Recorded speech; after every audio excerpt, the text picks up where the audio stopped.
নমস্কার বন্ধুরা, সকলকে স্বাগত জানাই। আমি আজকে তৈরি করব পাবদা মাছের ঝাল।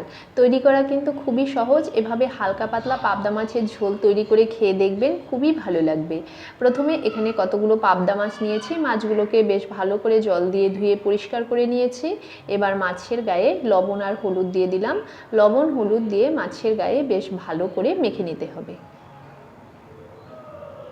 মাছের গায়ে লবণ হলুদ দিয়ে বেশ ভালো করে মেখে নিয়েছি। এবার কড়াইতে তেল দিয়ে দিয়েছি। তেলটাকে প্রথমে ভালো করে গরম করে নিতে হবে। তেল গরম হয়ে যাওয়ার পর এবার মাছগুলোকে দিয়ে দিচ্ছি।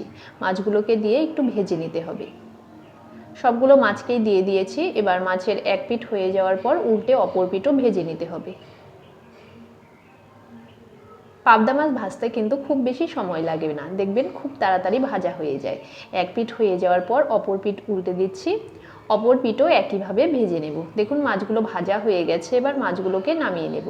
এবার কড়াইতে যতটুকু তেল বেঁচেছিল আরেকটু তেল দিয়ে তার মধ্যে দিয়ে দিচ্ছি হাফ চামচ পরিমাণ কালো জিরে, গোটা গরম মশলা, দারচিনি, এলাচ, লবঙ্গ আর দিয়ে দিচ্ছি পেঁয়াজ কুচি। এখানে 3টি মিডিয়াম সাইজের পেঁয়াজকে এভাবে ছোট ছোট করে কুচিয়ে নিয়েছি, তা পেঁয়াজ কুচি দিয়ে দিলাম।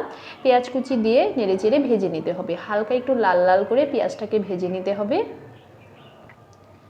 পেঁয়াজটাকে ভেজে নিয়েছি। এবার দিয়ে দিচ্ছি হাফ চামচ পরিমাণ হলুদ গুঁড়ো, 1 চামচ পরিমাণ জিরের গুঁড়ো, হাফ চামচ পরিমাণ লঙ্কার গুঁড়ো। ঝালটা আপনারা যেমন খাবেন সেই হিসেবে ব্যবহার করবেন।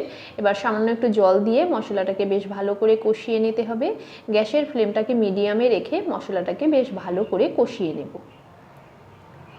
এভাবে কিন্তু মশলাটাকে যদি ভালো করে কষানো হয় তবে দেখবেন ঝোলের স্বাদটাই কিন্তু বদলে গেছে। মশলাটাকে বেশ ভালো করে কষিয়ে নিয়েছি। এবার দিয়ে দেব ঝোল। জল দিয়ে দিলাম। জল দিয়ে বেশ ভালো করে সব কিছুকে মিশিয়ে দিচ্ছি। এবার এর মধ্যে দিয়ে দেব স্বাদ অনুসারে লবণ আর চিড়ে নেওয়া কাঁচা পাকা লঙ্কা। এখানে আমি 4টি লঙ্কা দিয়ে দিচ্ছি। এবার ঝোলটাকে বেশ ভালো করে ফুটিয়ে নিতে হবে। গ্যাসের ফ্লেমটাকে হাই করে দিয়ে ঝোলটাকে বেশ ভালো করে ফুটিয়ে নিয়েছি। এবার ভেজে রাখা মাছগুলোকে দিয়ে দিলাম। মাছ দিয়েও ঝোলের সঙ্গে বেশ ভালো করে মিশিয়ে দেব। আরও কিছুক্ষণ সময় নিয়ে ঝোলটাকে ফুটিয়ে নিতে হবে।